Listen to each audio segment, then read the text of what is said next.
بسم اللہ الرحمن الرحیم۔ السلام علیکم دوستو، ہماری آج کی ویڈیو آپ کی روزمرہ زندگی کے لیے بہت ہی مفید ہونے والی ہے، کیونکہ اس ویڈیو میں آپ کے سامنے کچھ ایسے جانوروں اور پرندوں کا ذکر کروں گا جن کی نحوست ہماری زندگیوں کو جکڑے ہوئے ہوتی ہے اور ہمیں خبر بھی نہیں ہوتی۔ اس لیے آپ سے گزارش ہے کہ اس ویڈیو کو آخر تک ضرور دیکھیے، اور اگر آپ نے ابھی تک ہمارا چینل سبسکرائب نہیں کیا تو برائے مہربانی سبسکرائب کرتے ہوئے ساتھ موجود گھنٹی کا بٹن بھی دبا دیں تاکہ ہماری آنے والی معلوماتی ویڈیوز آپ تک پہنچتی رہیں۔ جن جانداروں کا ذکر میں اس ویڈیو میں کروں گا ان کو آپ فوراً اپنے گھر سے نکالنے کی کوشش کیجیے اور رزق کی بندشوں کو دور کیجیے، گھریلو ناچاکیوں اور پریشانیوں سے نجات حاصل کیجیے۔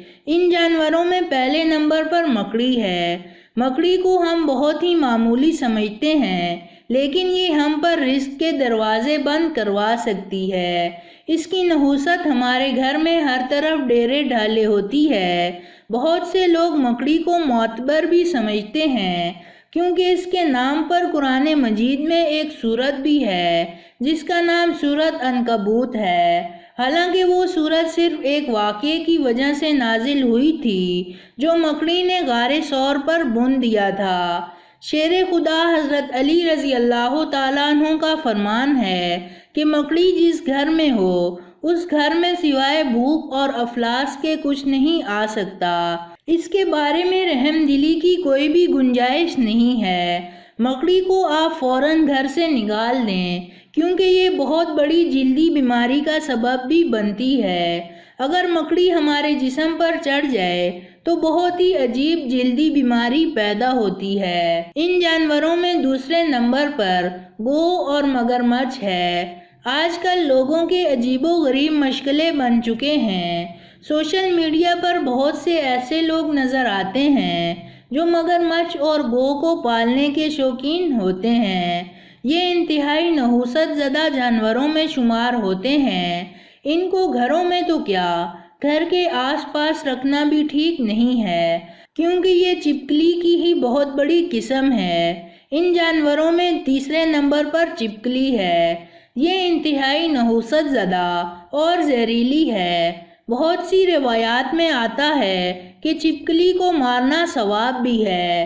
اس کی ایک اہم وجہ یہ بھی ہے کہ جب حضرت ابراہیم علیہ السلام کو نمرود نے آگ میں پھینکا تھا تو چپکلی اور گرگٹ اس آگ کو پھونکے مار رہے تھے تاکہ آگ کو بھڑکایا جا سکے۔ اس کائنات میں انسانوں کی طرح جانوروں کا بھی بہت اہم کردار ہے۔ اسی آگ کو بجھانے کے لیے ایک معصوم سا پرندہ چڑیا بھی شامل ہے جس نے اپنی چھوٹی سی چونچ میں پانی بھر کر اس آگ کو بجھانے کی غرض سے ڈالا۔ اس کے علاوہ اور بھی بہت سے پرندے ہیں جنہوں نے اس آگ کو بجھانے کی کوشش کی تھی۔ چیونٹیاں بھی اس میں شامل ہیں جو اس وقت دعا کر رہی تھیں کہ یا اللہ اس آگ کو بجھا دے۔ ہر جاندار کا ایک کردار ہے جس کی وجہ سے وہ پہچانا جاتا ہے۔ چپکلی کی جتنی بھی اقسام ہیں یہ نحوست کا باعث ہیں۔ چپکلی کا لعاب جس کھانے کو لگ جائے وہ کھانا اس قدر زہریلا ہو جاتا ہے کہ موت کا سبب بھی بن سکتا ہے۔ ان نحوست زدہ جانوروں کی فہرست میں چوتھا نمبر بندر کا ہے۔ بہت سے لوگوں نے بندر بھی شوقیہ طور پر گھروں میں رکھنے شروع کر دیے ہیں، جو کہ نحوست کا باعث ہیں، کیونکہ یہ بھی قوم لوط کی نافرمانیوں کے باعث سزا کے طور پر اللہ تعالیٰ نے انسان کو بندر میں بدلا تھا۔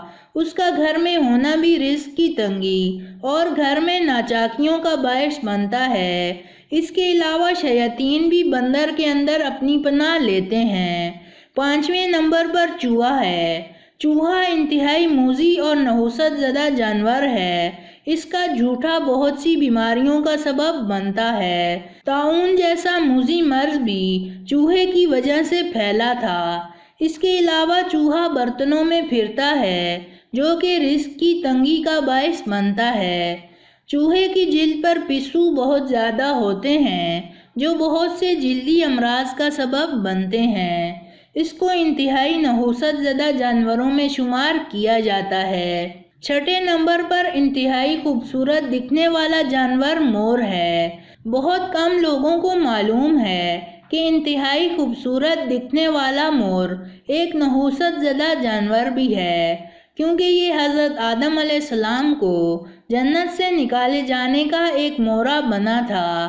یہ ایک خوبصورت جاندار ہے، لیکن اس کے ساتھ ایسی نحوستیں جڑی ہیں کہ اس کے اثرات گھروں میں تباہی کا سبب بنتے ہیں۔ ایسے جاندار، پرندے یا حشرات جو انبیاء کے لیے تکلیف کا باعث بنے ہوں، ان کی موجودگی گھروں میں باعث برکت نہیں ہو سکتی۔ 7ویں نمبر پر خرگوش ہے۔ خرگوش ایک بہت ہی خوبصورت اور چھوٹا سا جانور ہے۔ اس کو بہت سے لوگ گھروں میں پالتے ہیں، لیکن اس کا پالنا گھروں میں نحوست اور رزق کی تنگی کا باعث بنتا ہے۔ فقہ میں اس کے بارے میں مختلف رائے ہیں۔ کسی فقہ میں حلال، کسی میں حرام اور کسی میں اس کو مکروہ کہا جاتا ہے، لیکن بہتر علم اللہ تعالیٰ کی ذات کے پاس ہے۔ خرگوش کی نحوست اس کی مادہ کی وجہ سے ہوتی ہے، کیونکہ اس کی مادہ کو ماہواری ہوتی ہے۔ یہ مٹی کے نیچے رہتی ہیں، لیکن بعض اوقات گھر کے اندر چلنے کی وجہ سے اس کی نحوست گھر میں پھیلتی رہتی ہے۔ ناظرین، یہ چند ایسے جاندار ہیں جن کا گھر میں ہونا رزق کی تنگی اور مشکلات کا باعث بنتا ہے، اور یہ نحوست زدہ ہوتے ہیں۔ ان کو فوراً اپنے گھر سے نکالیے تاکہ آپ کے گھروں میں سکون قائم ہو اور رزق کی فراوانی ہو۔ اللہ تعالیٰ سے دعا ہے کہ ہمیں ہر طرح کی نحوست سے دور رکھے اور ہمیں پاک اور صاف زندگی جینے کی توفیق عطا فرمائے، آمین۔ تو دوستو، یہ تھی ہماری آج کی ویڈیو۔ پسند آنے کی صورت میں لائک کریں اور اپنے دوستوں کے ساتھ شیئر کریں، اور مزید ایسی ویڈیوز دیکھنے کے لیے ہمارا چینل سبسکرائب کرتے ہوئے ساتھ موجود گھنٹی کا بٹن بھی دبا دیں۔ شکریہ۔